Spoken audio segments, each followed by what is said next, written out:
ये कहानी डोलू और मोलू की दोस्ती और नया दौड़ती सुबह का जंगल।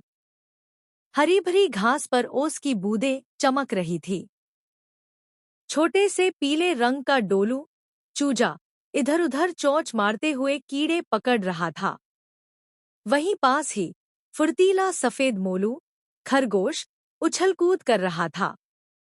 दोनों सबसे अच्छे दोस्त थे। सुबह उठने से लेकर रात सोने तक दोनों साथ रहते थे।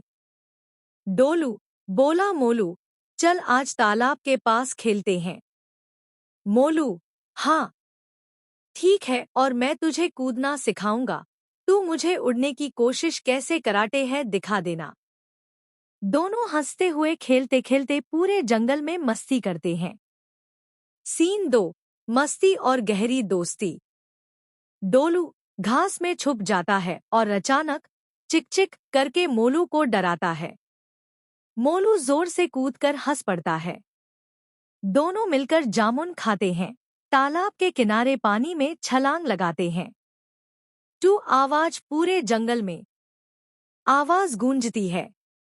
दोस्ती ऐसी कि हर कोई देखे तो बोले वाह, सच में कितने अच्छे दोस्त हैं। करीब 2 मिनट बाद अचानक दूर से किसी बच्चे की रोने की आवाज आती है। डोलू और मोलू तुरंत चौंक जाते हैं। मोलू ये कौन रो रहा है? डोलू चल चल जल्दी देखते हैं। वे दोनों दौड़ कर जाते हैं। एक छोटे बच्चे डायनासोर का बेटा को देखते हैं। उसका घुटना छिल गया है और वह दर्द से रो रहा है। ये दोनों मदद करना चाहते हैं। डोलू अपने पंखों से बच्चे के आंसू पोंछता है। मोलू जल्दी से पास की झाड़ी से पत्ते और जड़ी बूटी लाता है। दोनों मिलकर उसका घाव बांधते हैं। डोलू प्यार से डर मत, अब सब ठीक हो जाएगा। मोलू हाँ, हम तेरे दोस्त हैं। बच्चा धीरे धीरे मुस्कुराने लगता है। अब डायनासोर का बच्चा भी दोस्त बन जाता है। तीनों की दोस्ती। डायनासोर का बच्चा कहता है, मेरा नाम आरव है। अब तुम दोनों मेरे सबसे अच्छे दोस्त हो। अब तीनों मिलकर जंगल में खेलने लगते हैं। मोलू आरव को खरगोश की तरह कूदना सिखाता है। डोलू उसे पेड़ों पर चढ़ने और पक्षियों से बातें करने का तरीका दिखाता है। आरव दोनों को इंसानी खेल सिखाता है, जैसे पत्थर से लंगड़ी और कंचे खेलना। तीनों खूब हंसते हंसते दोस्त बन जाते हैं। शाम का रोमांच। शाम होते होते जंगल में हल्की ठंडी हवा चलती है।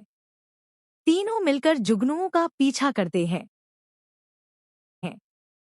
आरव कहता है, काश ये दिन कभी खत्म ही न हो। मोलू हंसते हुए, अब तो रात की पार्टी बाकी है। रात का सीन। रात का समय आता है। आसमान में चांद चमक रहा है और तारे झिलमिला रहे हैं। तीनों दोस्त एक बड़े पेड़ के नीचे बैठते हैं। डोलू मीठा गाना गाता है। मोलू गोल गोल कूदकर डांस करता है। आरव हंसते हंसते तालियां बजाता है। फिर तीनों लेटकर तारों को देखते हैं। आरव बोलता है, देखो वो तारा बिल्कुल खरगोश जैसा है। डोलू बोलता है, और वो वाला तो चूजे जैसा है। मोलू बोलता है, और बीच वाला तो हमारा आरव जैसा है। तीनों हंसते हंसते सो जाते हैं, एक दूसरे की गोद में। अगली सुबह। सुबह सूरज की किरणें आती हैं।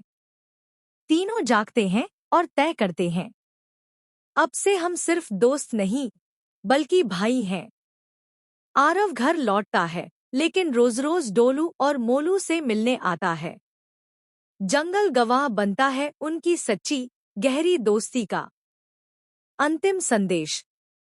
सच्ची दोस्ती वही है जिसमें मुश्किल समय में साथ दिया जाए और हर पल मस्ती भी हो। शाम हो जाती है और डोलू भागने लगता है। उसके पीछे पीछे मोनू और आरव दोनों पीछे पीछे भागने लगते हैं। अचानक एक चमक आती है। तीनों उसे देखकर बहुत खुश होते हैं। तीनों आपस में गले लगते हैं या चमक कोई और नहीं है। ये चमक चंद्रमा का था। डोलू मोलू अरौ के पीछे पीछे जाते हैं, शाम हो जाती है। तीनों मिलकर खाना बनते हैं और खाते हैं, चैन से तीनों सो जाते। सुबह होते ही डोलू उड़ाने का प्रयास करता है। मोलू अपने घर जाता है। उसका घर जंगल के एक विशाल पेड़ में बना रखा था। आरव भी वाहन आता था समय समय से खेलने के लिए। Thank you watching.